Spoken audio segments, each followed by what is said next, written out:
+1 physics में circular motion नया chapter शुरू करने जा रहे हैं। सर्कुलर मोशन में हमें पहले ये पता होना चाहिए कि सर्कुलर मोशन का मतलब क्या है। Motion of an object along a circle is called circular motion. कि सर्कल के अलोंग जो ऑब्जेक्ट की मोशन है वही उसकी क्या है, सर्कुलर मोशन है। तो motion of an object along a circle is called circular motion।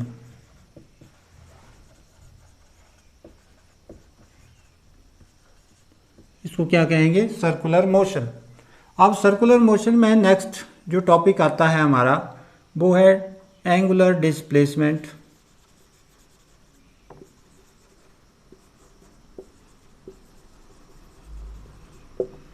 Angular displacement क्या है? Angular displacement, displacement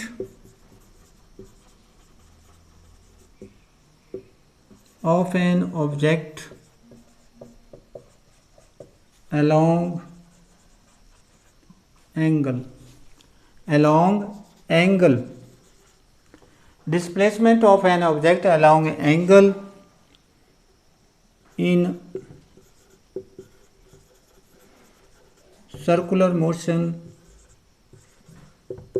called angular displacement।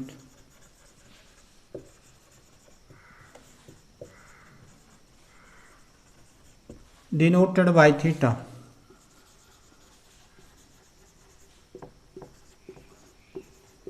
Theta से इसको डिनोट करेंगे। तो मान लेते हैं कि हमारे पास कोई ऑब्जेक्ट है, वो क्या है, that is in circular motion में है और रेडियस इसका आर है और ये time t is equal to 0 यहाँ पर है और जब टाइम t1 के ऊपर 0 और t फाइनल टाइम t के ऊपर ये कहाँ पहुँच गया, यहाँ पहुँच गया और ये एंगल इसने सब बनाया थीटा। और ये जो आर्क है ये इसने, ये मान लेते हैं ये डेल एस है, ये जो आर्क है ये। तो यहाँ पर हम consider an object in circular motion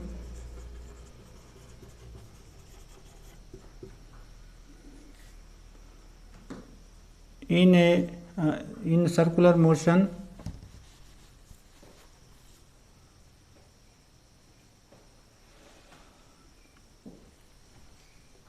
let at time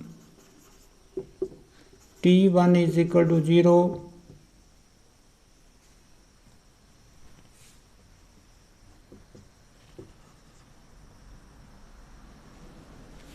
it is at point A and after time t2 is equal to t it is at point B such that AB is equal to del S। So angular displacement, so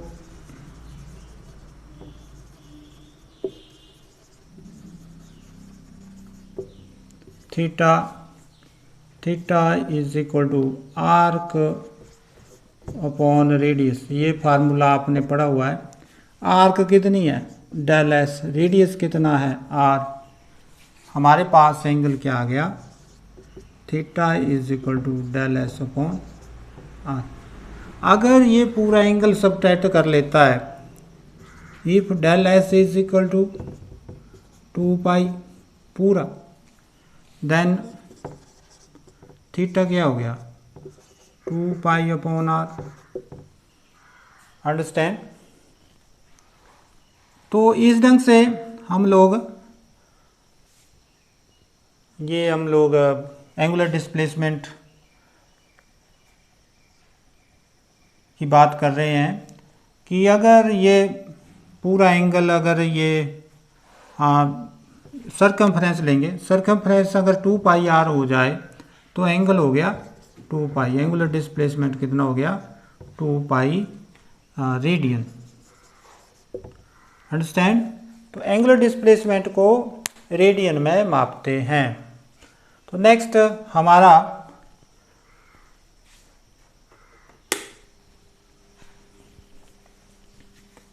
angular displacement के बाद आता है, फिर देख लो, displacement of an object along angle in circular motion called angular displacement denoted by theta.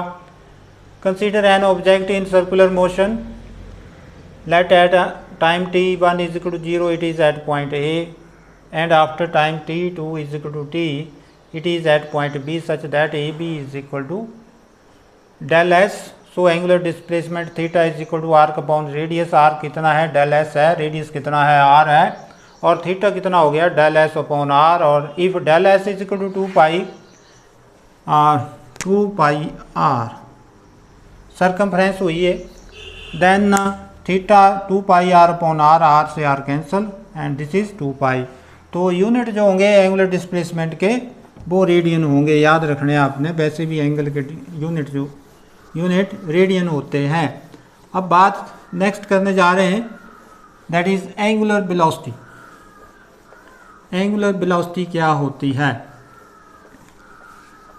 तो angular velocity क्या है? Angular velocity of the object may be defined as the ratio of the change in angular displacement to the time taken for this change.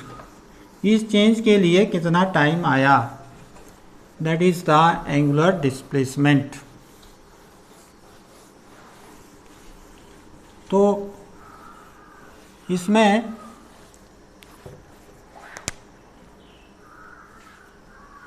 Angular velocity, angular velocity करने जा रहे हैं। क्या है कि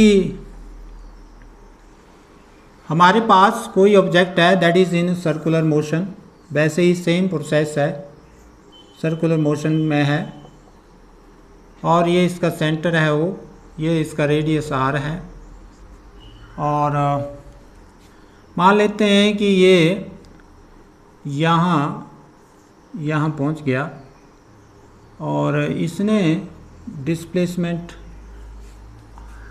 जो आर्क है that is del S upon del S है, और यहाँ जो चेंज आया है वो मान लेते हैं डेल थीटा आया है। अब angular velocity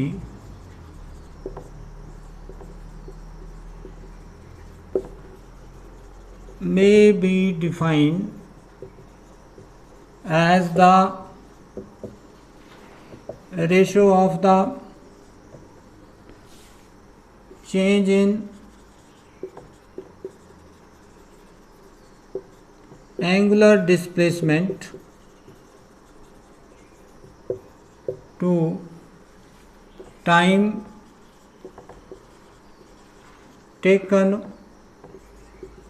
for this change, इस चेंज के लिए टाइम कितना लिया गया है। तो it is denoted by omega. So omega is equal to del theta upon del T.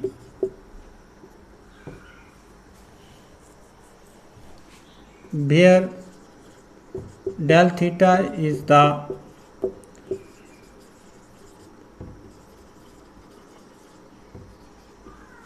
small change in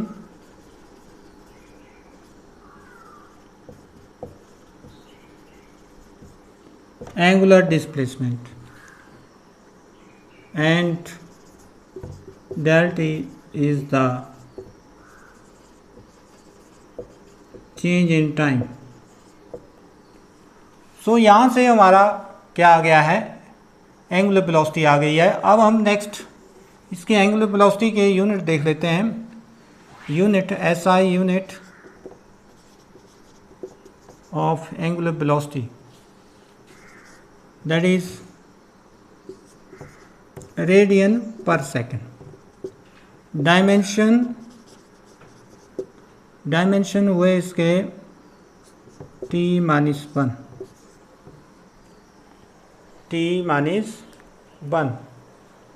तो इस ढंग से अब नेक्स्ट करने जा रहे हैं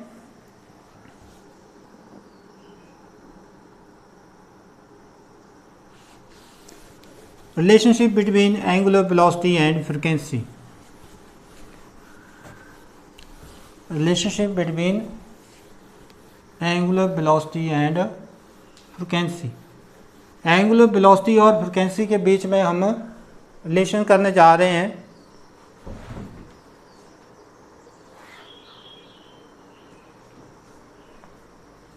तो इसके लिए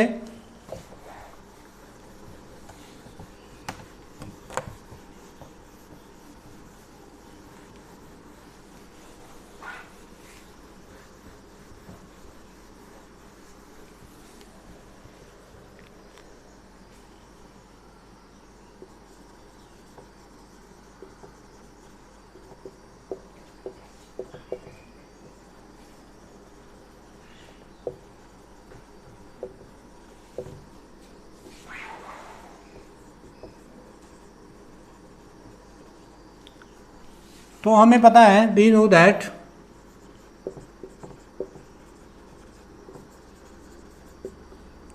omega is equal to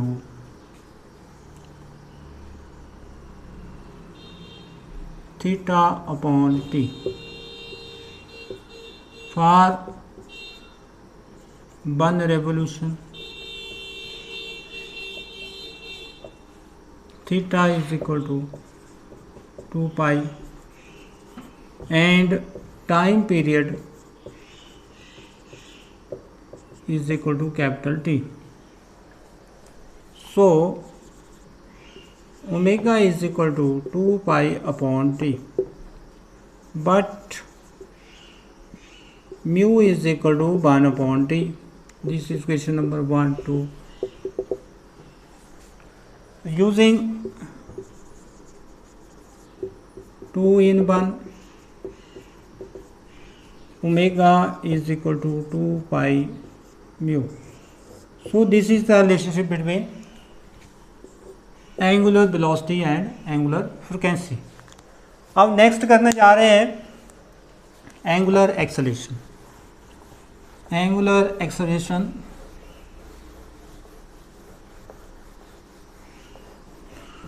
acceleration क्या है? Again angular acceleration may be defined as the ratio of the change in the angular velocity to the time taken for that change। So that is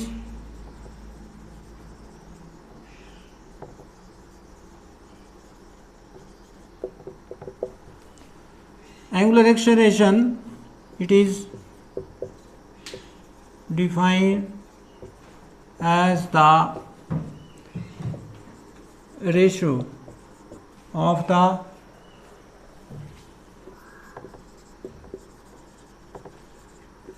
change in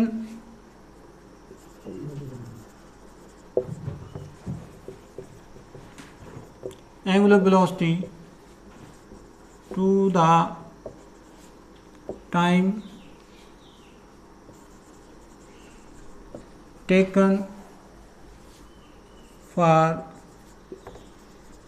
that change, denoted by alpha. इसको transverse component of acceleration भी बोलते हैं। If D W या del W, if del W is the small change in angular velocity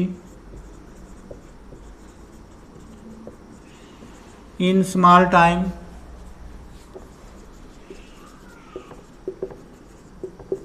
del t, then angular acceleration alpha is equal to del omega upon del T. तो यहाँ से SI unit of alpha is equal to, अब इसके जो हमने निकाले हैं that is radian, तो ये हुए इज़ रेडियन पर सेकंड स्क्वायर, और डायमेंशन हो गए इसके T-2 अल्फ़ा के डायमेंशंस। इस ढंग से ये हो गया हमारा एंगुलर एक्सेलरेशन।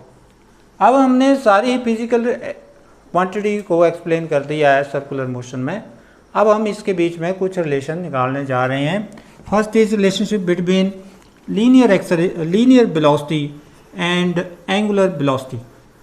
लीनियर वेलोसिटी और एंगुलर वेलोसिटी के बीच में हम रिलेशनशिप निकालने जा रहे हैं।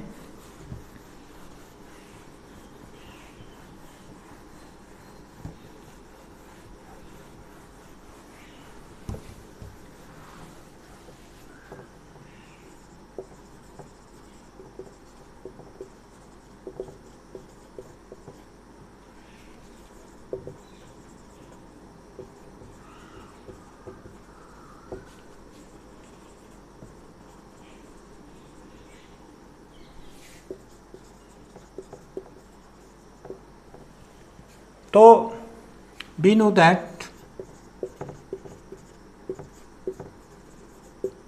Omega is equal to del theta upon del T. ये तो आपने पढ़ा ही हुआ है। ये सर्कल है,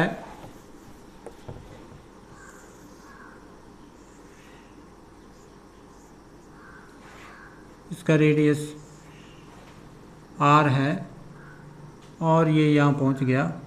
ऑब्जेक्ट पहले यहीं पर था, अब ये B पर पहुँच गया। ये डेल S है, इसने डेल थीटा एंगल सबटेंड किया। अब देखो, but del theta is equal to arc upon radius. Understand? Now this is question number 1, this is question number 2। Using 2 in 1, omega is equal to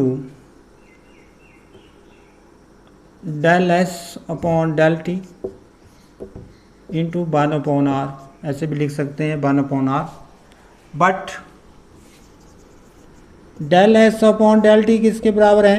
velocity के बराबर, linear velocity के बराबर। So अब del S upon del B की जगह क्या लिख देंगे? B upon are.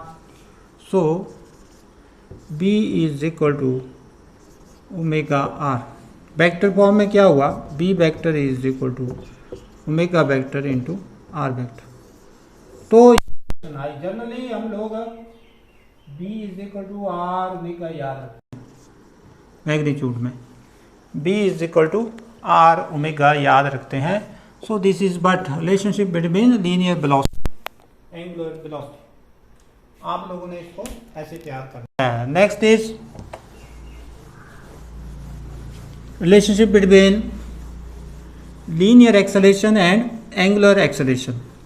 Linear acceleration हमारा ए है, जैसे लीनियर वेलोसिटी थी बी, वैसे ही हमारा एंगुलर एक्सेलरेशन अल्फा है।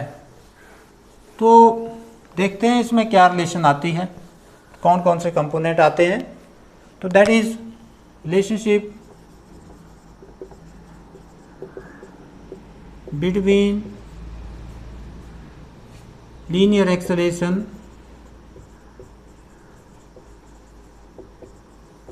and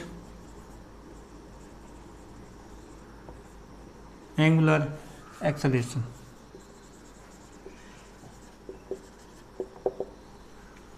तो इसमें भी we know that an object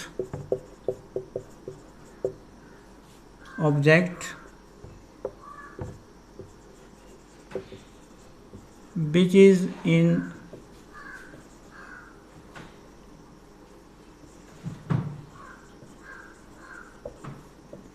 circular motion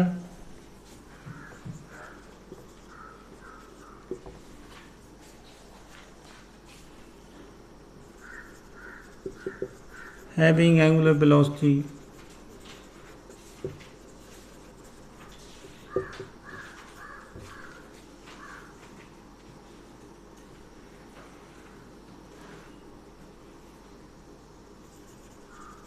then linear velocity B is equal to omega vector cross are vector. ये हमने अभी किया रिलेशन। अब this is question number 1, differentiate both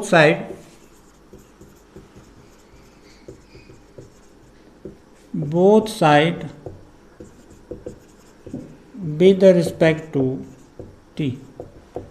with respect to T differentiate करने जा रहे हैं, तो D vector upon D T first function, ये डिफरेंशिएशन इस साइड का।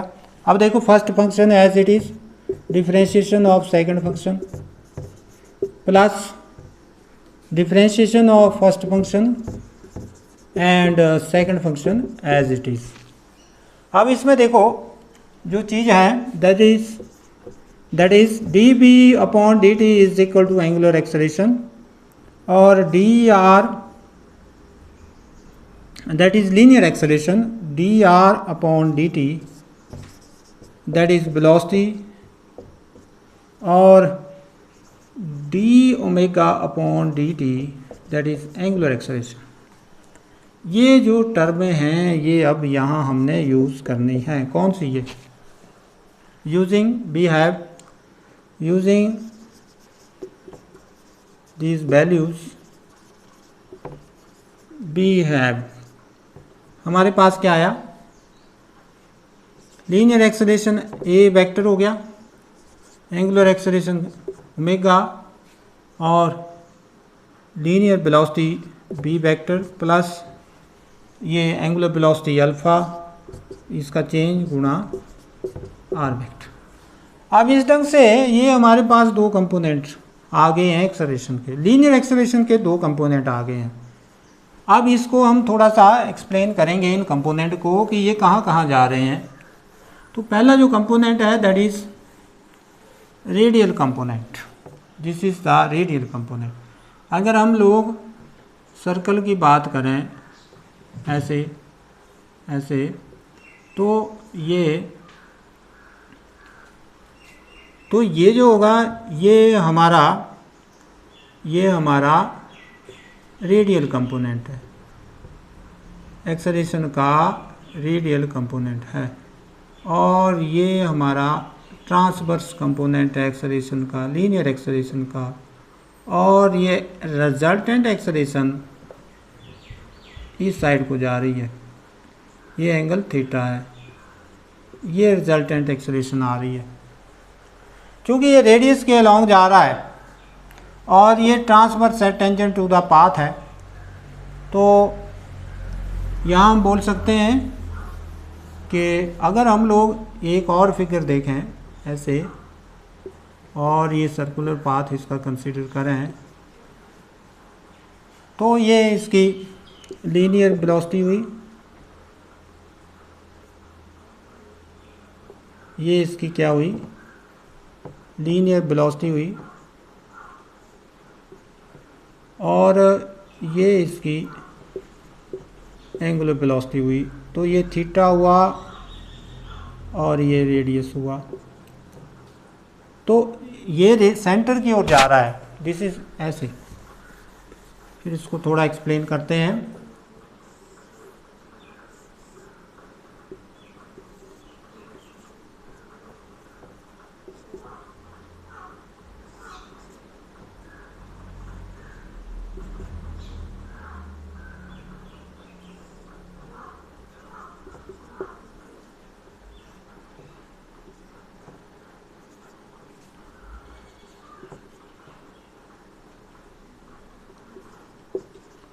तो इस ढंग से ये सेंटर की ओर सेंटीपिटल एक्सेलरेशन है, ये सेंटर की ओर रेडियल कंपोनेंट है ये।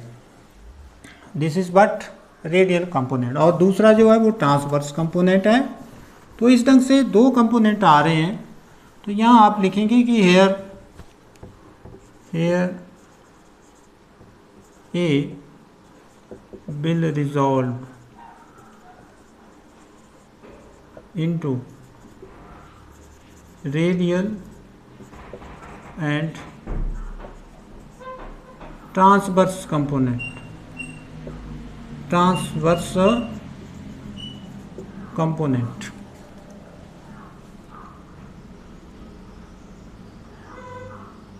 AR is equal to, या रेडियल कंपोनेंट जो है हमारा वो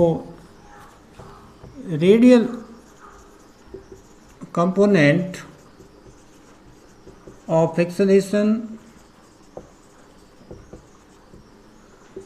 is directed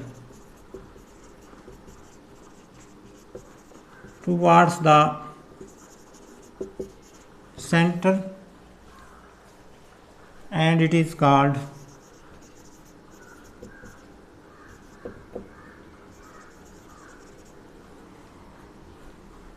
centripetal acceleration, denoted by AC। AC से डिनोट करेंगे। तो यहाँ पर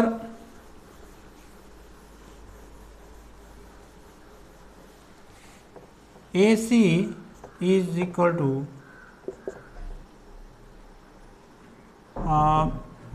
ओमेगा क्रॉस बी वेक्टर। अब देखो ओमेगा क्या है। ओमेगा जो है वो हमारा बी से लिया गया है। B is equal to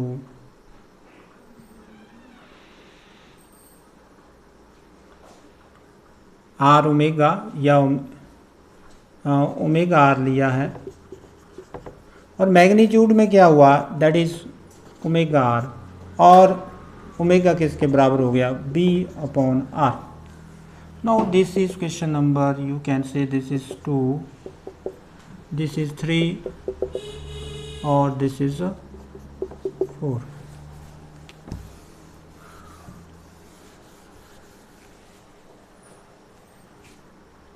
Since omega is perpendicular to b vector, so AC magnitude में क्या है, AC is equal to omega b। तो यहाँ पर इक्वेशन नंबर 5 है, आप 4 को 5 में यूज़ करेंगे। ये क्या है, ये ओमेगा है। 4 को 5 में यूज़ करेंगे तो that is AC is equal to B square upon R. So but is this is the centripetal acceleration. एक कंपोनेंट तो हमने निकाल लिया सेंटीपिटल एक्सेलरेशन का। अब दूसरा कंपोनेंट हम निकालने जा रहे हैं transverse component.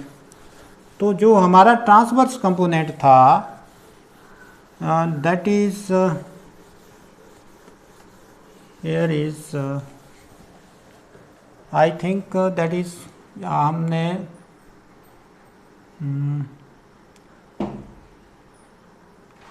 B is equal to omega cross R निकाला था, और सेकंड जो था that is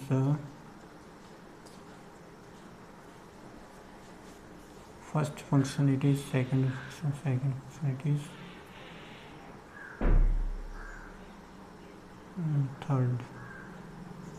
सेकंड जो था वो ऐसे था, और this is but angular acceleration.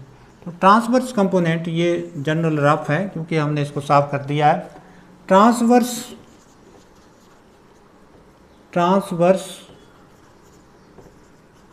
Component of acceleration, transverse component जो है that is tangent to the circular path. वो हमेशा tangent to the circular path होगा, ऐसे ऐसे, ये ऐसे, और ये जो सेंटीपिटल है वो सेंटर की ओर होगा ऐसे। तो it is tangent to the circular path circular path के क्या है, ये टेंजेंट है। और ये किसके द्वारा, ये हमने निकाला हुआ है, A T vector is equal to alpha cross are vector, ये निकाला हुआ है हमने। तो ये हमारा ट्रांसवर्स कंपोनेंट आया है। और अगर हम दोनों को इसको देखें तो हमारा जो एक्सेलरेशन है that is A vector is equal to centripetal acceleration plus transverse component, और मैग्नीट्यूड में क्या हो गया, ये स्क्वायर हो गया, ये टी स्क्वायर और ए हो गया under root A C square plus A T square, ये मैग्नीट्यूड में। क्योंकि हम लोगों ने ऐसे इसको देखा हुआ है, ऐसे ये सेंटीपिटल है, ऐसे ये ट्रांसवर्स है, और ये एक्सेलरेशन यहाँ जा रही है, तो ये थीटा है। तो रिजल्टेंट क्या हुआ इसका, पाइथागोरस थ्योरम से ये हमारा रिजल्टेंट आ जाएगा, किसका, ए का। तो this is all about relationship between linear acceleration and angular accelerations. Now next is angular acceleration for uniform circular motion. पहले तो यूनिफॉर्म सर्कुलर मोशन क्या होती है, यूनिफॉर्म सर्कुलर मोशन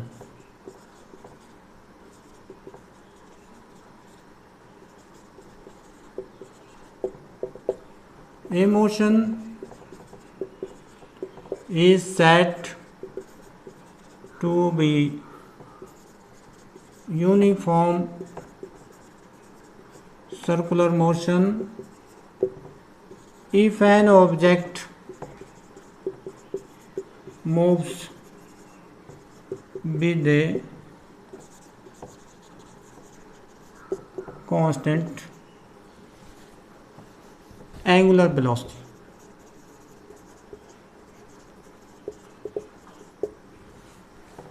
तो इस केस में ओमेगा क्या हो गया, कांस्टेंट, और ट्रांसवर्स कंपोनेंट भी क्या हो गया एक्सेलरेशन का, 0। क्योंकि ट्रांसवर्स कंपोनेंट क्या है, that is alpha cross are vector, और a t is equal to d omega upon alpha is equal to d omega upon D t cross are vector. परंतु डी ओमेगा यहाँ आप लिख सकते हैं d omega upon D t, differentiation of omega upon D t is equal to constant की differentiation क्या होती है, 0। D omega upon D t मैंने आपको पहले बताया हुआ डिफ्रेंशिएशन में कि कांस्टेंट की डिफ्रेंशिएशन होती है 0, d omega upon D T 0। तो यहाँ भी आप देख रहे हैं कि ट्रांसवर्स कंपोनेंट भी क्या हो गया, ये 0 0 0 गुणा दिस विल गिव यू 0। इसलिए याद रखना है कि transverse component of acceleration for uniform circular motion is always 0। अब नेक्स्ट जो लास्ट आर्टिकल करने जा रहे हैं that is centripetal acceleration. Centripetal acceleration की डेरिवेशंस करने जा रहे हैं, ऐसे तो हमने कर ही लिया है, थोड़ा सा और इसको एलैबोरेट कर देते हैं पोजीशन वेक्टर की टर्म में।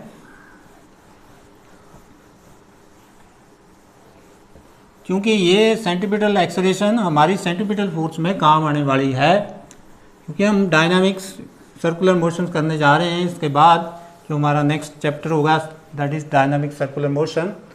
तो सेंटीपिटल एक्सेलरेशन क्या है, सेंट्रीपिटल एक्सेलरेशन मान लेते हैं कंसीडर। अब इसमें यूनिफॉर्म सर्कुलर मोशन में होगा ऑब्जेक्ट ऐसे, consider an object is in uniform circular motion of radius r।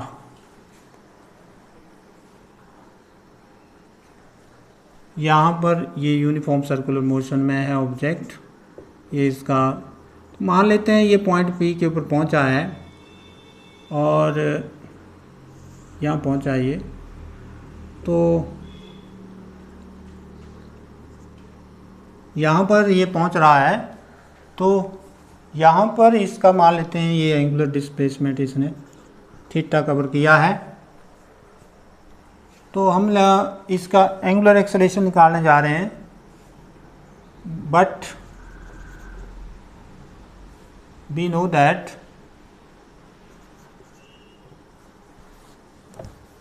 ऐसे नोट करते हैं, let at any instant of time t it is at point P. So R is equal to xi cap plus by j cap, where x comma y be the coordinates of point P. P के coordinates हैं। अब हम इसकी centripetal acceleration निकालने जा रहे हैं। तो सेंटीपिटल एक्सेलरेशंस के लिए क्या करते हैं कि हम इसको डिफरेंशिएट करेंगे।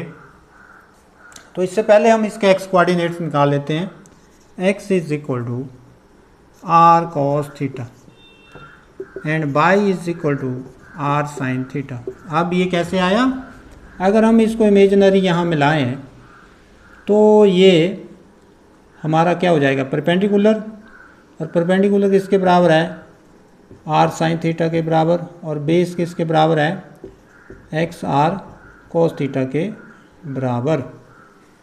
तो इस ढंग से, बट थीटा किसके बराबर है, ओमेगा टी के बराबर।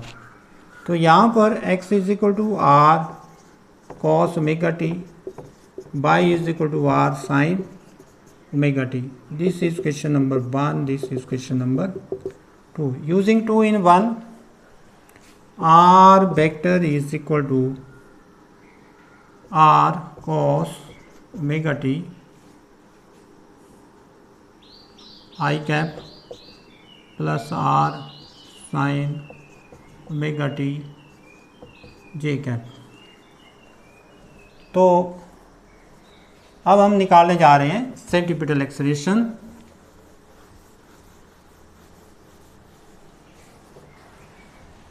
सो here b is equal to D R vector upon D T. इसको डिफरेंशिएट करने जा रहे हैं।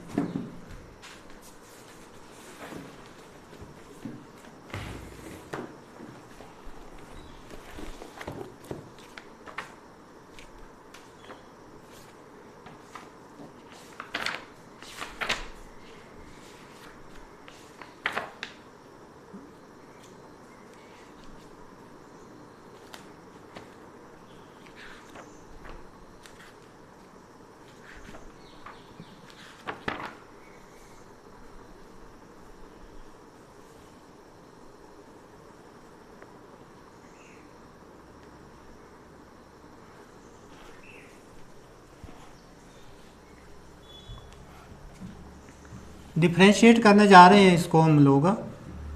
तो d upon D T, that is किसको डिफ्रेंशिएट करने जा रहे हैं, इसको। That is question number 1।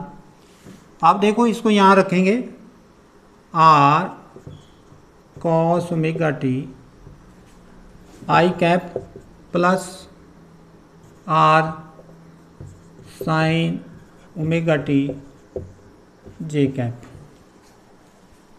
b is equal to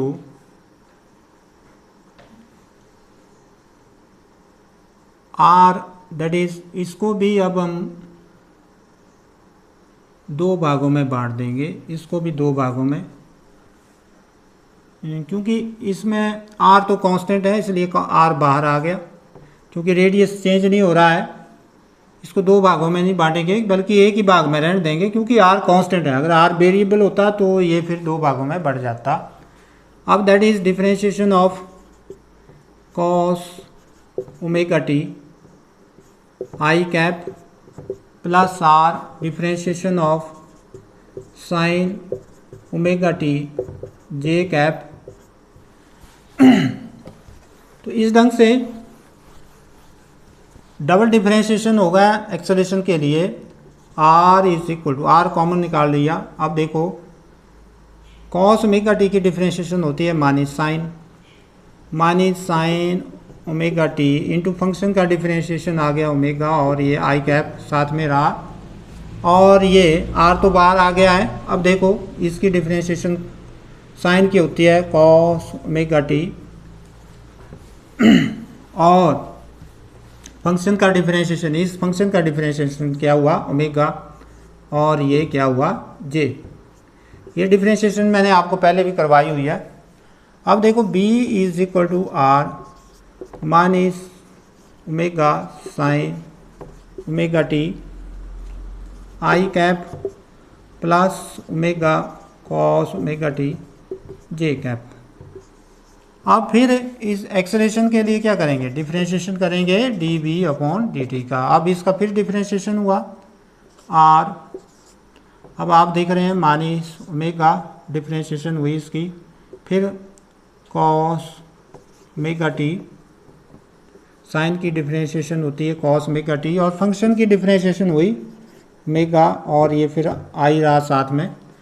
अब देखो कॉस की डिफरेंशिएशन होती है माइनस साइन, तो minus sine omega T into omega, और फिर फंक्शन की डिफरेंशिएशन क्या हुई ओमेगा, और फिर ये जे आ गया। अब आप फिर देखो इसको, हमारे पास एक्सेलरेशन क्या आ रहा है, एक्सेलरेशन आ रहा है माइनस बाहर निकाल दो R omega square, understand, R omega square, R को हम अंदर अटैच कर देंगे, ये ओमेगा स्क्वायर हुआ, और अंदर हमने अटैच कर दिया किसके साथ, इस सभी के साथ, माइनस बाहर हम निकाल दिए, ये भी माइनस बाहर ये भी बाहर, omega into omega omega square, omega into omega omega square बाहर आ गया, अंदर क्या रहा माइनस भी बाहर आ गया, अंदर देखो क्या रहा R, R cos omega T I cap plus R sine omega T J cap. But is this is R, ये आर के बराबर है, पोजीशन वेक्टर जो है, जो हमने आर को हमने उसके कंपोनेंट में लिखा हुआ है वो है ये। तो एक्सेलरेशन क्या हुआ, acceleration is equal to minus omega square vector में आर वेक्टर, ये आई आपकी, but is this is centripetal force, centripetal acceleration, this is but centripetal acceleration. तो ये सेंट्रीपिटल एक्सेलरेशन तो आ रही है, परंतु नेगेटिव साइन क्या इंडिकेट्स कर रहा है, नेगेटिव साइन AC से रिप्रेजेंट करेंगे इसको भी, यहाँ पर AC लास्ट में इंट्रोड्यूस करो। Negative sign indicates that centripetal acceleration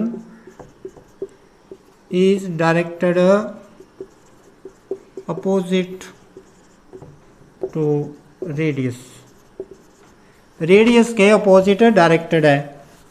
और लास्ट में हम इसको और दूसरी फॉर्म में भी लिख सकते हैं, AC is equal to omega square into R, परंतु ओमेगा आपको पता है B किसके बराबर होता है आर ओमेगा, और ओमेगा किसके बराबर हुआ B अपॉन आर। तो यहाँ पर AC is equal to minus B square upon R square into R, और आर से आर एक कैंसल, AC हो गया minus B square upon R vector form में, या इसको फॉर्म में लिखा जा सकता है। नेगेटिव साइन तो